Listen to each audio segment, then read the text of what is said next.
Hi first grade, today we are doing pattern landscapes where you get to paint them. Last time I saw you guys, we made all of these beautiful patterns with our different colored crayons. Because the crayons are made out of wax, when we go to watercolor today, our watercolor is going to fill in all the white spaces, but it's not going to cover up our pattern. To use our watercolors, this is our watercolor palette right here. We have black, brown, violet, blue, green, yellow, orange, and red. We are not going to use black or brown today. We're going to use the colors and make it nice, bright, and colorful. So no black, no brown.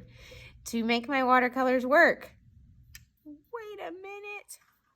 I have to get my brush wet first. The water is what activates the colors. So I'm going to get my brush wet, and then whatever color I want to do, I think I'm going to choose yellow. I'm going to get my brush wet, and then I'm going to swirl on top of the color. I'm going to swirl 1, 2, 3 times, and then I'm going to paint.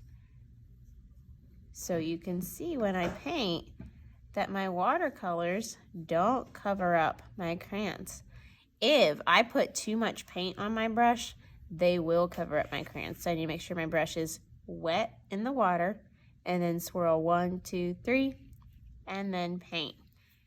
If I keep sticking my brush into the paint and getting more and more paint on my brush, that paint's going to be really, really thick and dark, and it will cover up. So instead, I want to make sure that my brush is always really, really wet. 1, 2, 3, and then I can paint, because I don't want my paint so dark and thick that it covers up all of my beautiful patterns. So I'm going to go ahead and paint mine.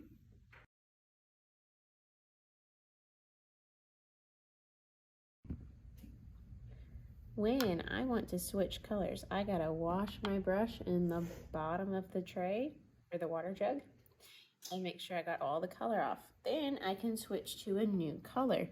You'll notice I went all the way up to my black crayon lines. I painted the whole section. So you don't have to go in order. I didn't start with my foreground. I actually painted my middle ground first. So you don't have to go in order, but you do want to fill up the whole section that you are painting. So I dip in the water, I swirl 1, 2, 3, and then I'm ready to paint. I want to spread my paint and fill in the section until I don't have any more paint to spread. The way I know I don't have any more paint to spread is when my brush hairs start to separate. When Bob the brush, this is Bob, I call him Bob the brush, when his hair starts looking messy like this, I can't spread anymore. That's when I know I need to get more paint and keep going. So my job is to spread out all the paint. I don't want to keep dipping my brush in my paint if I don't need it. You only need it if you're out. When you run out, then you can dip to get more on your brush.